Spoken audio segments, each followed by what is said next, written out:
Hey everyone, welcome back to the Soulful Speaking podcast. My guest today is Kremena Yordanova. She is a purpose-driven CMO, keynote speaker, and retreat leader who blends 17 years of Fortune 500 marketing experience with ancient practices of yoga and meditation. She helps brands and leaders integrate purpose into performance, specializing in conscious leadership, brand transformation, and sustainable business growth. Welcome, Yordanova, Kremena Yordanova. It's very formal. Thank you. Thank you so much for having me. Definitely in my culture, when you ask someone to be called Yordanova with the last name, it shows respect. It's like very, so you were not wrong there. I So was, it's I felt it from the first time we spoke. Thank you so much for having me. me too. Yes, thank you so much for being here. It was a Freudian intuitive slip. There you have it. Let's go ahead and dive straight into the beginning. Mm. Where did your speaking journey begin? It's interesting because I vividly remember the first time when I was maybe 10 or 7 or somewhere in between that age. I was asked to do a performance. And I used to love that.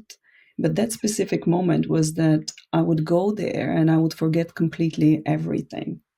It's Mm, so vivid that at the age of 10, I just was like, oh, wow, I forget what I'm about to do, like total stage freeze.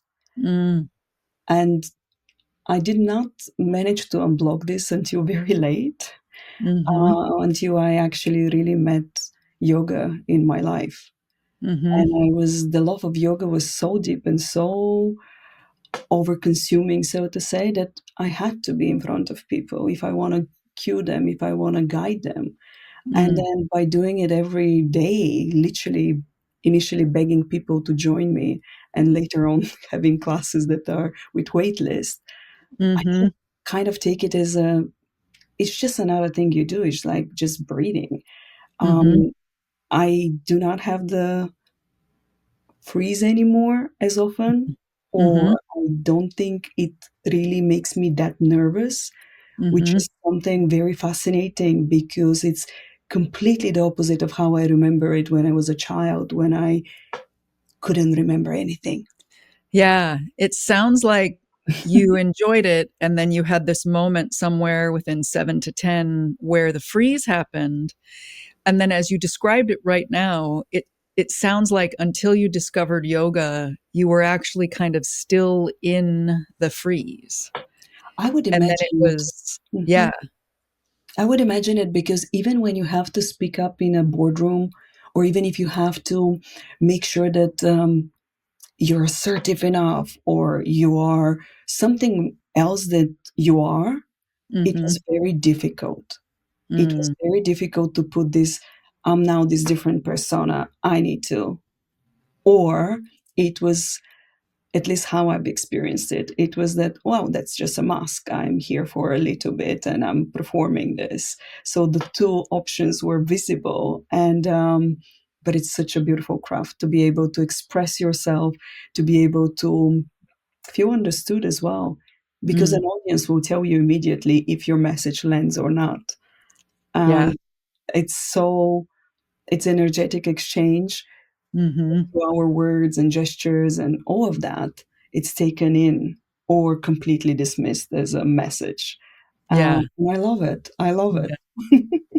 Yeah. I want to go back a little bit to you mentioned mask, and I know I have a quiz, the speaker alter ego mask. Yeah. I understand your top result was the porcelain doll. Which surprised me. Which Yeah. surprised me a lot. And I want to thank you for putting it together as a resource and source for all of us to get to know more about our styles, because we Mhm. tend to think I was very surprised and I was very partially shocked and partially like, how did you know? It was equal parts of like, hmm. Very intrigued, very, very powerful tool. Yeah. What was shocking about getting Porcelain Doll as your result when you were shocked? I, the intention behind, oh, I should be this or I should be that. Mm-hmm. I often we tend to stay stuck in a, I think that's what I'll be. So I remember vividly before I've taken the quiz, I'm like, I'll be, I think I selected another one. I was like, I put in my mind that when I even saw the Porcelain Doll as a title or as an option, I was like, no way I'm that. Mm-hmm. I remember vividly that I was like, that's like so funny, so interesting. And then the Mm-hmm. results came in, and I was like, oh, that's why it's so interesting. Speaking of those masks and speaking of using humor, Mm-hmm. I always get, I always start saying, like, I think I'm funny, but then going underneath it, why use of humor Mm-hmm. is either important or what is it that it's quote unquote masking. It's so fascinating. Yeah. Yeah. It's So so it's fascinating. yeah. The jivin jokester is the one who will use humor as a mask. And you just made me think. Somebody asked me at one point, how do I know if it's the mask or not? And I Mhm. said, well, who are you making the joke for? Are you making the joke for the audience, like to shift the room, to create a different perspective, to create an emotional ripple of some kind? Or are you making the joke because you need to be seen as funny? Yeah. Or it got uncomfortable and a joke just came out of your mouth as a habit? Yeah. So the masks often are, it starts out with a trait about us that is a gift Mm. that somehow we feel like, well, that's the only way I'm allowed to show up, or I have to show up this way. And some of us, like, I created the quiz. I've never tested for Jive and Jokester. I'm just not that kind of funny. It's not actually not a skill to make a joke on command and have it be funny. Um, I'm sort of a combination of deranged mannequin, Mm. heady hipster. Mm. So deranged mannequin is like, I'm so passionate, but I'm forcing things. I'm working extra hard and I end up repelling people. Heady hipster is the like, I feel like someone from the land of the misfit toys. So if I just put on my smart mask and only let you see that, then I'm protected and maybe you'll accept me. Mm. And the porcelain doll is the like, I'm just going to try to smooth things out and make the peace. And maybe if I hold my voice back and don't speak, it will do that. It sounds a little bit like you may have a combination, some that you use more often. And Yeah. then the porcelain doll was a bit of a like, oh, that is there. I was very shocked. I was both, as I mentioned to you, I was very shocked because I thought that would be like more on the funny side, and it's interesting when you say the same type of jokes over and over and over again, Mm, and you're either in an environment where you're seen as the authority, and people laugh at your joke no matter if they're funny or not. I had mhm. experience in that as well. I would tell often to my team, we all know that was not as that funny. And then it gets to the point that we're like, oh, interesting, but we actually get the chance to excavate it, like what's behind it. um but yeah, it's just so interesting to peel pieces of ourselves through yet another form of, I consider it art. Yeah. Ooh, chills. Yeah. Speaking is an art form. Life can be an art form. Running a business can be an art form. I I actually believe that art forms are part of our spiritual growth on the planet, just like yoga, that all of those things are actually meant to intersect. So you were masked in the corporate world at times. What was it costing you at that point before you discovered yoga to be hiding behind some masks? It's interesting because I never even considered, it was so, I was driving on such a survival mode Mm, that I didn't even realize how much embedded in my personality in the beginning of my career that was, Mm-hmm. because I moved to the Netherlands 20 years ago, found myself with quote unquote country of opportunity, and who you are of not taking advantage of it. It's kind of the similar story to small town girl goes into the big town and things has skills that can be definitely of use to big corporations. And I've actually proven that that's the case. I was not on paper the best candidate, but I Mm-hmm. really, through grind and through making sure that I learn as much as I can, I managed to build a pretty impressive career, one can say. But I remember vividly, I used to be called the Kremenator. That was my nickname. Mm-hmm. Mind you, it was not for too long, but there was a very, very big chunk of the start of my career where the Kremenator took kind of life on its own. Like everyone knew about me, reputation was there, as someone that is tough, Mm-hmm. someone that can get things done, Mm-hmm. someone that expects excellence not just from herself, mostly from herself, but then everyone around me. I was Mm-hmm. building teams that everyone was jealous of and Mm-hmm. wanted to be part of. Mm-hmm. And then the softness of it all came through. I needed an outlook of where can I actually rest? Where can I actually recover? Where can I actually recenter myself? And yoga Mm-hmm. was immediately, I would say I was lucky enough that I found my career growth and yoga almost simultaneously, Mm-hmm. which is not for everyone. And I know that most of us will go into, I'll work hard, I'll get a burnout, I'll find some spiritual practice, and then I'll figure it out. Yeah. Yeah. You had a little bit of time where the Kremenator was formed, and then yoga came in before you had to go through that burnout experience. And I definitely, I'm so grateful because I recognize that taking care of ourselves as a leader, as a human being, as any label we want to put on ourselves is so important. It's so important. And luckily, we have all these beautiful tools, Mm-hmm. sometimes at our disposal, sometimes we find them when we most need them. But I like to think that I found yoga when I moved to the Netherlands because I was very detached from my roots. Mm. And one class is what it took to be like, oh yeah, I've been doing this all my previous life, possibly. Mm. Cliches are Mm-hmm. cliches for a reason because it just clicked. And Yeah.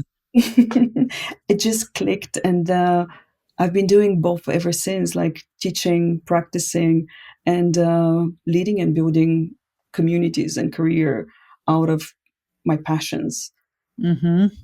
Which Yeah. now that Beautiful. I'm sitting with you is like, if you would have met me when I was used to be called the Kremenator, Mm-hmm. I I don't think how our paths would have crossed, right? No, not unless. So when you say Kremenator and there was no softness for a bit there, it was like, you could have gone and gone and gone until there was burnout.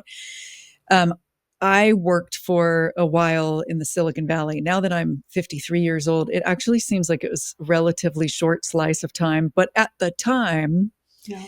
it was like I was in my early 30s. That's all there was. I had this jaw tension. Like, I'm an incredibly sensitive, intuitive person underneath, and I had body tension, trying to hold back like floodgates of emotion and intuition and energy to Mm. fit into the corporate boxes that I now say the Silicon Valley can be one of the most masked up places in the world.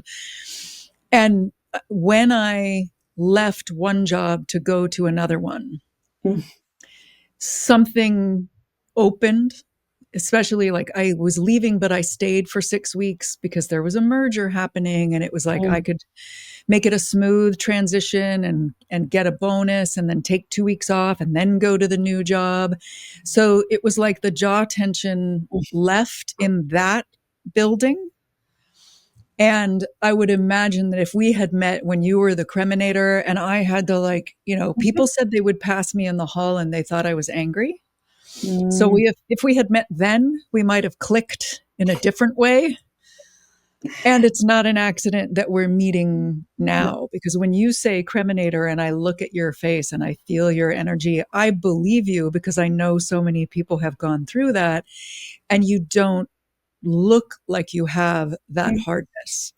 Um, I've just met you about a week ago for the listeners who don't even know, and it feels like you have the softness mm, and the fire. Like, I still believe you can get things done, and that it comes now from flow and energy as opposed to like tension and force.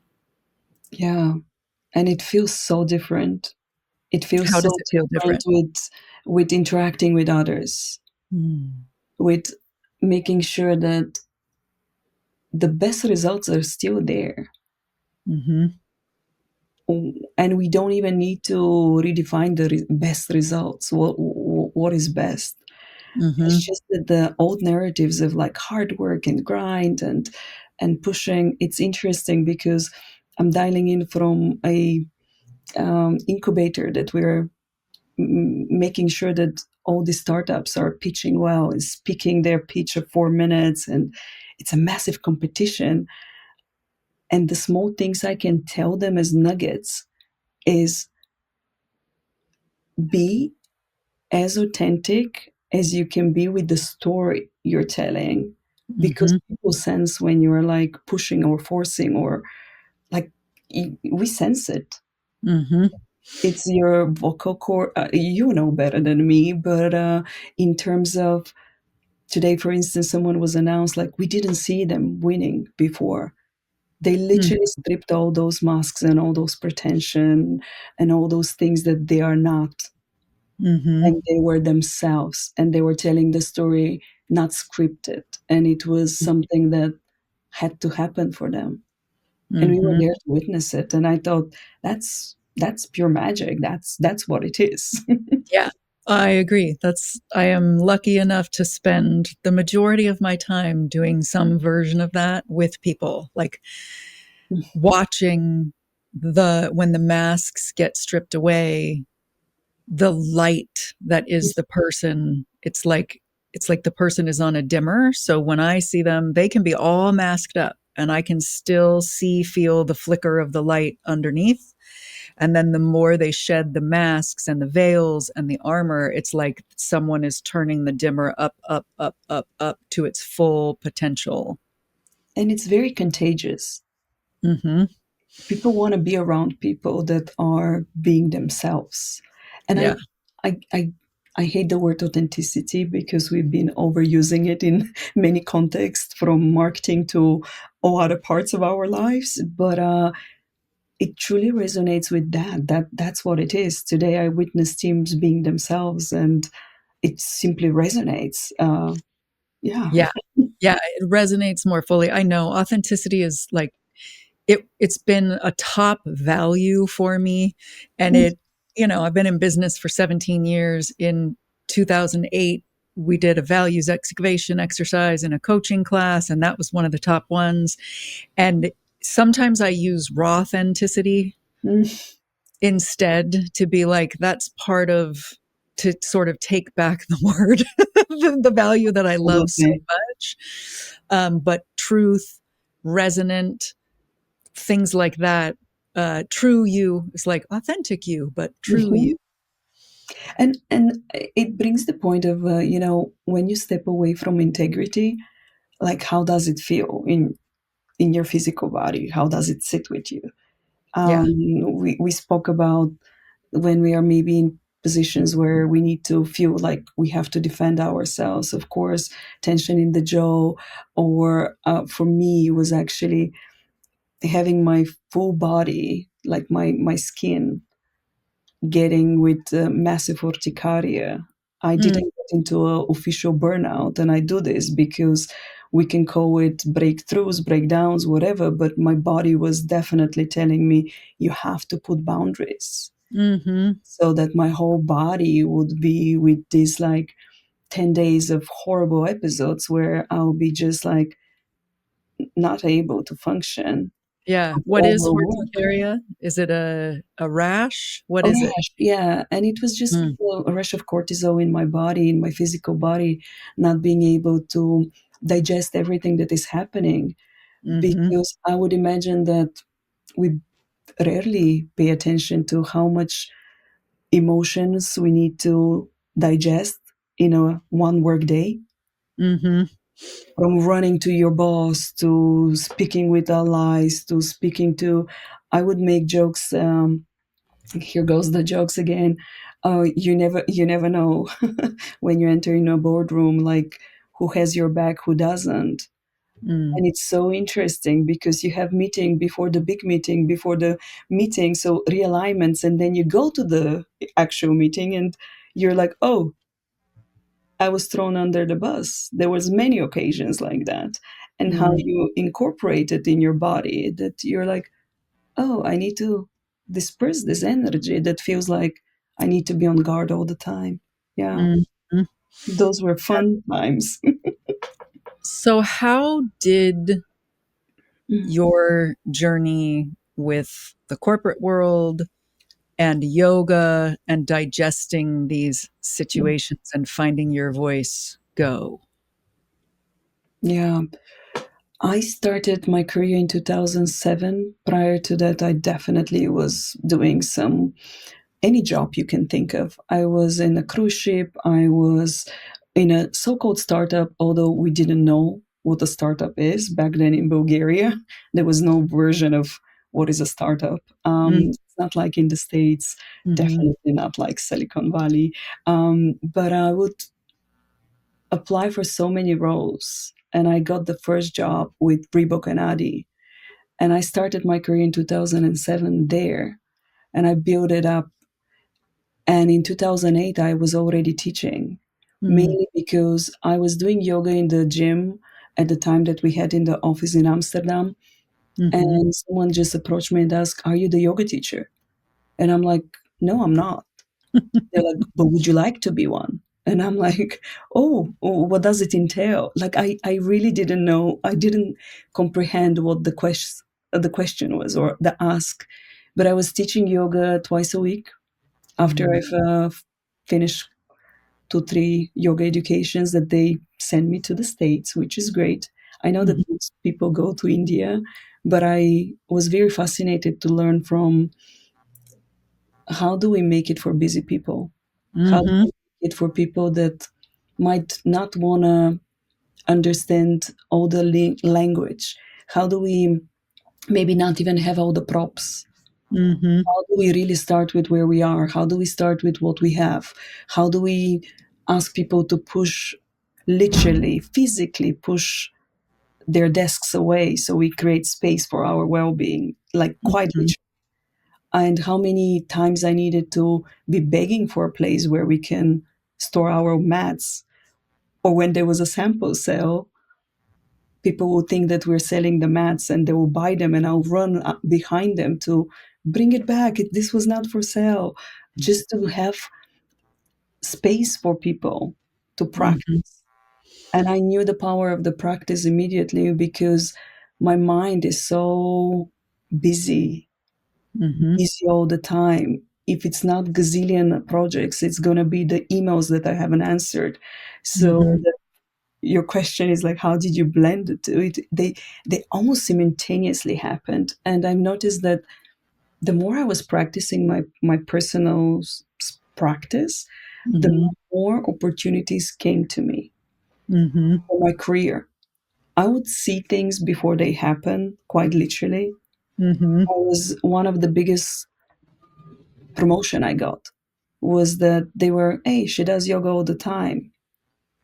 We have an opening for head of women's sportswear, let's say. And back Mhm. then for Reebok, yoga was a massive thing. Mhm. And they were, would you like to kind of lead the whole thing for Europe? And I was like, well, of course. I mean, Mhm. I know. I mean, I know the brand well. I know what we need.